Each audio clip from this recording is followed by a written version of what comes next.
first edition ever of Corbett Creations, where I'm going to go over some of the cool stuff that I like to build in my shop.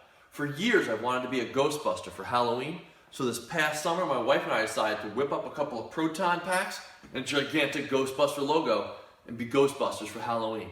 So let's get changed and head on over and take a close look at the Proton pack. Well, boom, we got changed. We got our Ghostbuster costume on, complete with Proton pack and Proton gun. Comes right off and you can look at it. It's got some lights on it. And then on the back is the actual Proton pack. Why don't you come on in for a closer look and we'll take a look at this one and see how it works. Whenever you start a project, you got to get yourself a set of plans.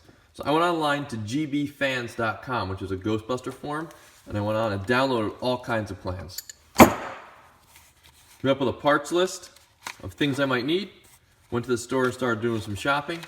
Went online, got myself some reference pictures along with labels for everything. And the main plans I used were Paranorman's, and he's got great plans on parts you can use, substitutes on, like here's a real crank knob and here's what you could use to make one. And then I also downloaded some CAD plans that another guy made, and these have metric and inches for making all the different parts. All right. This just gets you started, but there's still a lot of work involved to make a Proton pack. So I have two of the Proton packs here. They're both made from scratch. All electronics work. This one here actually has a couple of parts that were purchased on eBay. They call them resin castings. In hindsight, I probably shouldn't have. This crank knob was bought on eBay. This clippered valve was bought on eBay. These grips were bought on eBay, and so was this main housing here.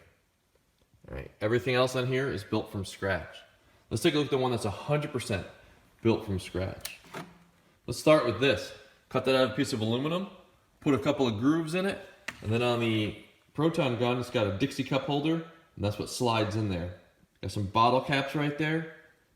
The clippered valve is actually a whiteout bottle. Inside of there we got some LEDs. That silver part right there is a foot off of a stool. Fan cooler off of a Xbox. The grips were cut out of a 2x4. And the buttons don't actually do anything up here. And then just a piece of hose I painted red. Let's set that aside and take a look at the actual Proton pack. Inside of here is the battery pack that runs everything. All it is just straight off RC equipment, like an RC car. And that just fits right in there, so it's easy to access and recharge. This is made out of a 2x4. This is actually made out of wire loom with a piece of wood behind it. All the wire loom has wire in it, so it doesn't move. The ribbon cable was bought off of Amazon. The shock bumper I made, it's out of wood. These are just washers held together with a carriage bolt. This is a 2.5-inch piece of pipe where I drilled holes in and put a white piece of plastic behind. The Silotron is a 9-inch cake pan. All the labels, I downloaded a template from gbfans.com and I just printed them on sticker paper. Some of them are metallic. Over here on the power cell, I purchased both electronics kits to get the blinking and the moving lights on the internet and soldered it together. And then the fake welds were made with some epoxy. The one thing that you really have to buy, no matter what you do, is the frame for the backpack. It's called an Alice frame, L-I-C-E. It's from the military, and you can get knockoffs on Amazon. This one was like 40 bucks and it's pretty flimsy. All right. Well, now that you've seen the Proton pack, let's go over the flight suit.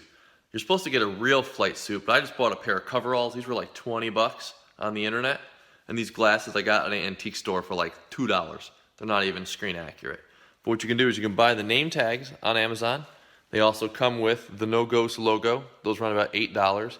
Get yourself a couple of knee pads and then stick them on your elbow. I think the real ones were volleyball knee pads. Down here, I bought a couple of hooks at the hardware store. And then I just sewed those onto some straps. And over here we have some chemical resistant gloves. These you can get on Amazon for like $4. And then down here we have the leg hook. It's made out of a piece of wood with a hose glued into it with a magnet on the end. And this way, if in case it gets caught on something, it'll come right out. And there's another magnet in my pocket there.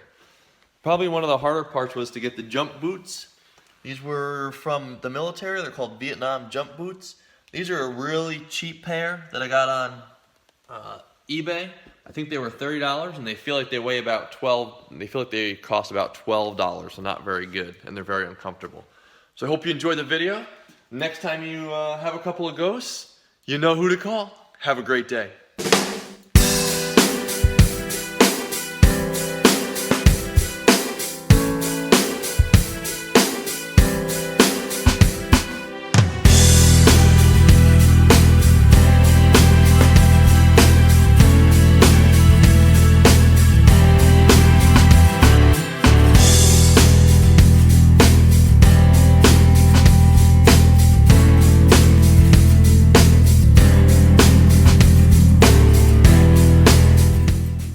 There's the Proton pack, hanging nicely on the wall next to the flux capacitor.